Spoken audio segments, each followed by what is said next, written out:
Muy buenas tardes.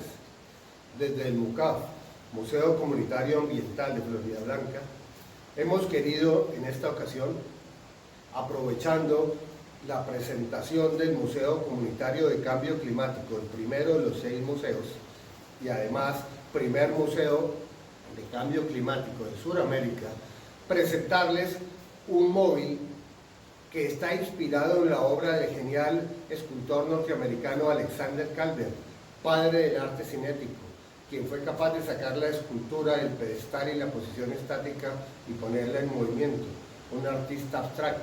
Nosotros, retomando sus enseñanzas, hemos convertido en algo concreto sus móviles, poniéndole letreros que nos permiten enseñar. Este móvil en particular tiene como finalidad hablar de los factores que condicionan la temperatura de la Tierra, tanto en la atmósfera, en la parte sólida o en el agua.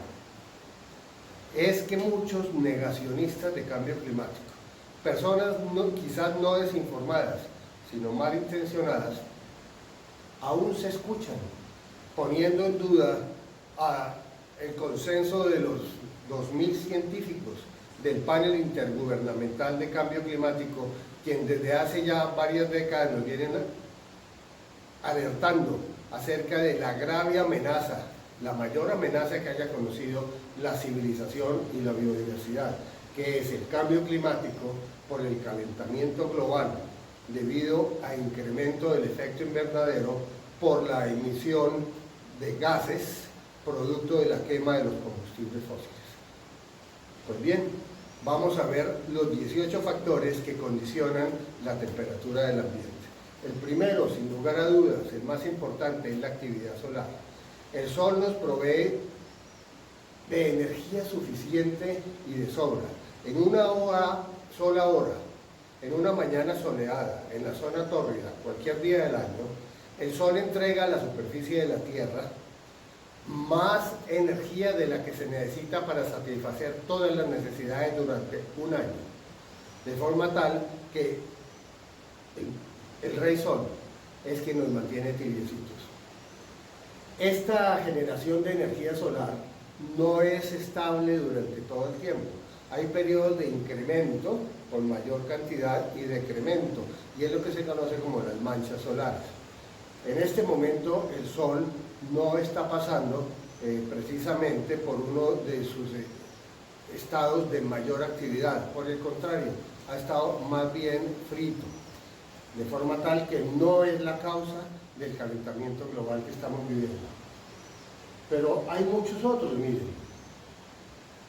El móvil nos permite ver eso.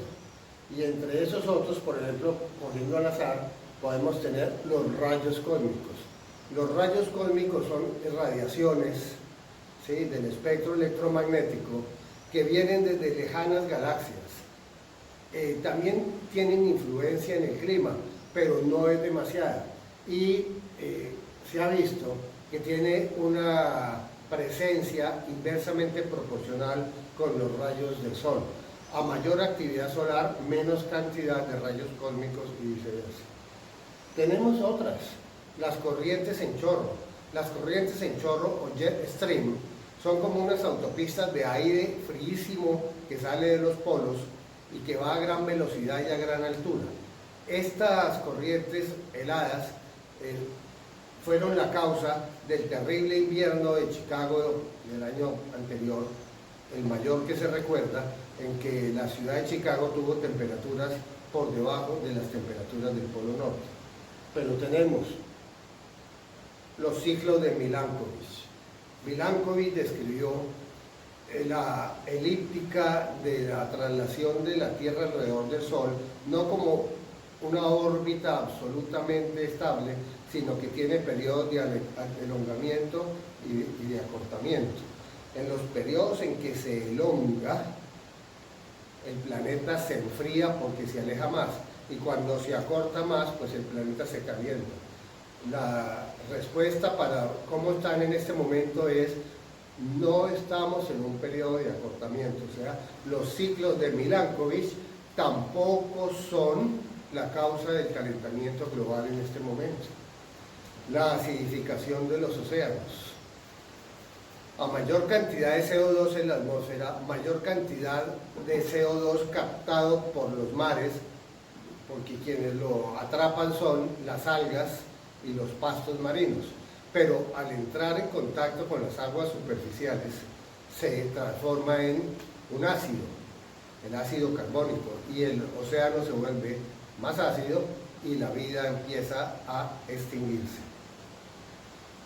Tenemos los patrones de lluvias. En épocas de lluvia la temperatura tiende a bajar y en épocas de sequía tiende a subir.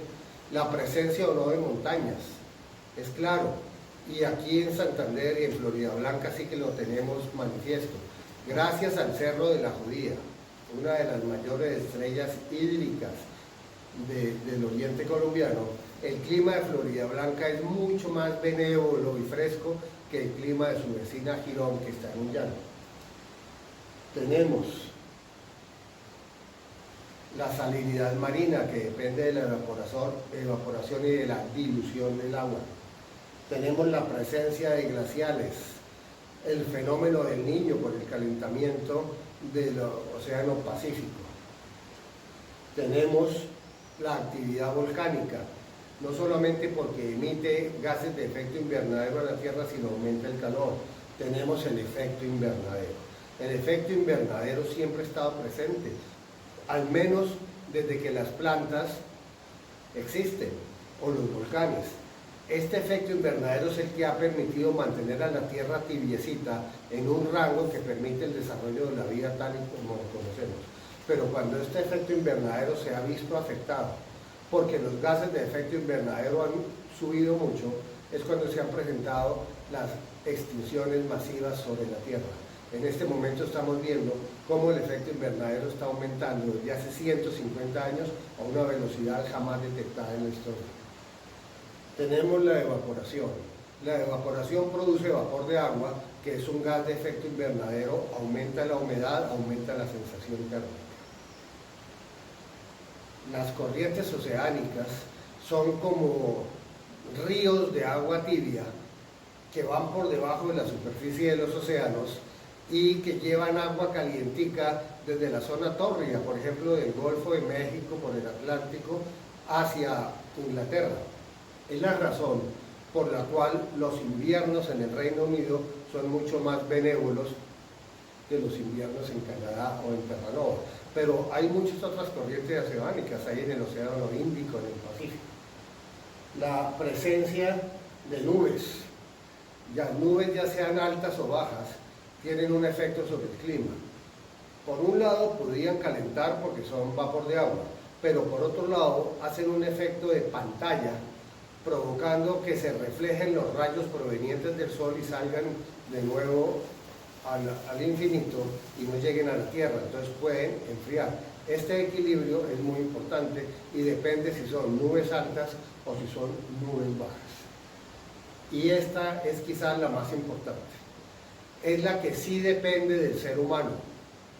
Esta, que es la emisión de gases de efecto invernadero, que marcamos como CO2 o equivalencia de CO2, es la razón, de acuerdo a la ciencia, del incremento sostenido de la temperatura global desde hace 150 años, que nos está acercando peligrosísimamente al límite de 1.5 grados de incremento con respecto a la era preindustrial, que de alcanzarse seguramente condenará a la civilización a su decadencia irremediable.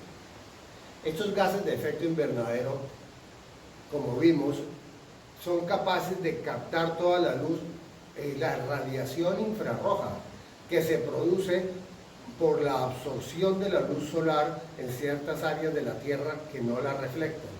Parte de esa energía es absorbida por el piso, pero parte es reflejada en forma de radiación infrarroja. Esta radiación en condiciones normales saldría al espacio y se perdería, pero cuando en la atmósfera hay una abundancia de gases de efecto invernadero, estos gases lo que hacen es atrapar y retener esta radiación infrarroja, haciendo que la temperatura se incremente. El hombre es el causante de este aumento de la radiación infrarroja por la deforestación, pero más importante, es el causante de que sea retenida en la atmósfera por las emisiones de CO2, de metano y demás gases de efecto invernadero. Entonces, cuando veíamos al principio que los móviles se basan en el principio del equilibrio, pues resulta fácil comprender que si alguno de estos factores se incrementa, como en este caso, todo el sistema se desequilibra y el clima se daña. Y eso es lo que estamos viviendo. Esa es la enseñanza y ese es el aporte del arte cinético a la comprensión de la educación ambiental y cambio climático. Muchas gracias.